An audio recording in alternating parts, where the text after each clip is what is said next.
Los géneros literarios.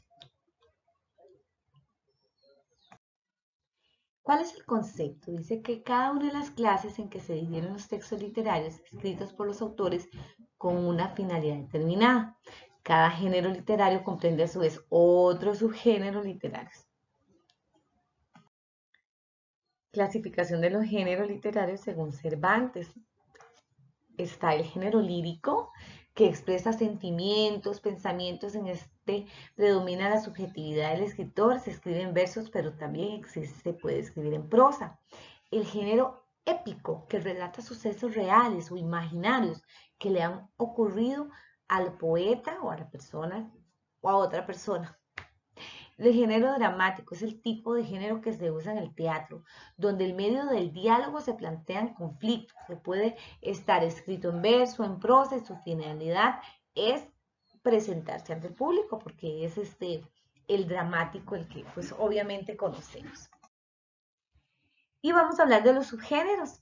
Está el subgénero lírico, que es, por ejemplo, el oda, la composición lírica en verso de cierta extensión y de tema noble y elevado.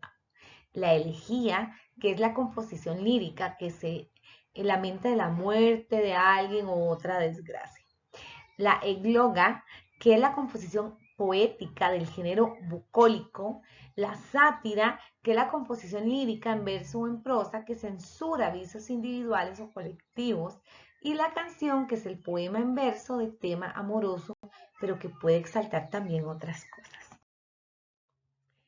En versos tenemos la epopeya, que narra una acción memorable y de gran importancia para la humanidad o para el pueblo. Ese es el subgénero épico. El poema épico, que es el que relata la enseñanza heroica con el propósito de glorificar la patria.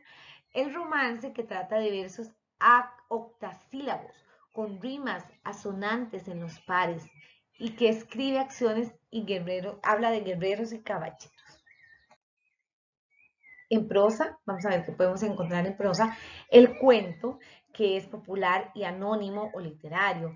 Es un relato breve de una pericia inventada, sucedida o no en varios personajes. Es un argumento muy sencillo, a veces con una finalidad moral que se llama apólogo.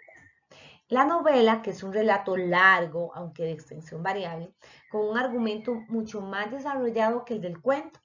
Y a diferencia de lo que sucede con el cuento, el lector le importa no solo lo que ocurre a los personajes, sino también lo que piensa y siente, cómo evoluciona el espíritu y cómo la influencia de ellos en la sociedad donde viven. Vamos a hablar del subgénero dramático, que es la tragedia, en lo que es el drama, en lo que es el teatro.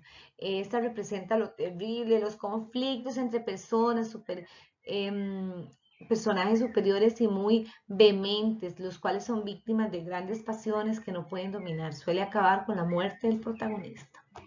También en el subgénero dramático está la comedia, que es la representación a través de un conflicto del aspecto alegre, divertido de la vida humana y cuyo desenlace tiene que ser feliz. Eso es como el objetivo de esto. El drama es la representación de problemas graves con intervención a veces de elementos cómicos y su final suele ser sobre. La ópera, que es una composición dramática en la que los personajes cantan íntegramente sus papeles en lugar de recitarlos, es el poema dramático compuesto por música. La zarzuela es una obra literaria musical genuinamente española, en la que se combinan escenas habladas y cantadas. Suele reflejar vivos cuadros de costumbres, preocupaciones populares, sátiras políticas también tomen en cuenta esto. Existen otros géneros literarios como lo son la oratoria, la didáctica. La oratoria pretende disuadir a un auditorio, la didáctica tiene la finalidad de enseñar, entonces ve que por aquí va la parte también educativa. Nosotros pues tenemos esos dos subgéneros, ¿verdad? Lo que es la didáctica y lo que es la oratoria. Entonces, vea qué importante. Aquí viene la fábula. ¿Qué es la fábula? Es un relato en prosa o en verso de una anécdota de la cual puede extraerse una consecuencia moral o moraleja. Sus personajes suelen ser animales. La epístola se puede dar en verso o en prosa. expone algunos problemas de carácter general desde un punto de vista sensorio o de sátira.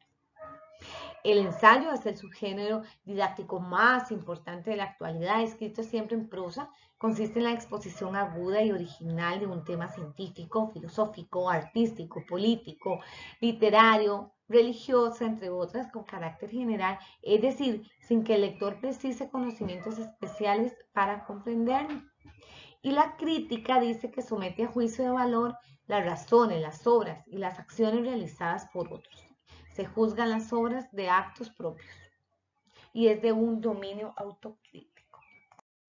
Según la clasificación presentada en los textos de la Unión Europea, el cuento puede haber un cuento tradicional o popular que es de una creación colectiva a través de transmisión oral, se da.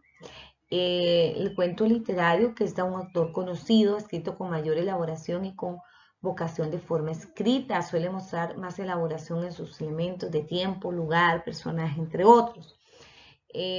También podemos hablar por medio de la escritura del cuentos con marco, que es las narraciones independientes relacionadas entre sí por otra historia que las encuadra, como por ejemplo Las Mil y Una Noches. De acuerdo con la intención, nos encontramos los siguientes tipos de cuentos. Están las leyendas, que son famosísimas, ¿verdad? Y que sabemos muchas y que ojalá podamos seguir transmitiéndolas de forma oral de generación en generación, ¿verdad? Porque son historias elaboradas desde una fantasiosa realidad, desde una época muy lejana, que sin embargo puede traerse a la realidad. Entonces dice que las leyendas son relatos en los que se narran como real un suceso extraordinario que explica lo inexplicable y que se sitúa en lugares y tiempos precisos.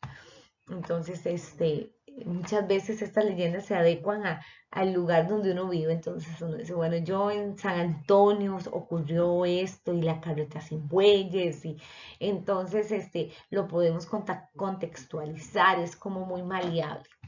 Los mitos, que es muy parecido a la leyenda, pero solo que ya explican misterios relativos al origen del mundo, de los seres humanos, de la naturaleza, de lo inexplicable. Cada pueblo o cultura elabora también sus propias historias y este conjunto se llama mitología de cada cultura.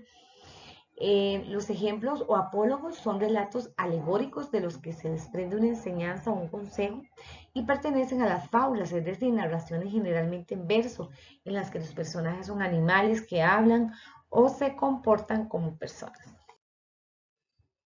Dice que en cuanto a la técnica empleada se distingue el cuento fantástico que cuenta historias situadas frente a los límites de lo cotidiano y el cuento realista que nos muestra un mundo semejante al. Muchísimas gracias por su atención. Espero que esta charla les sirva para su desarrollo profesional. Hasta luego.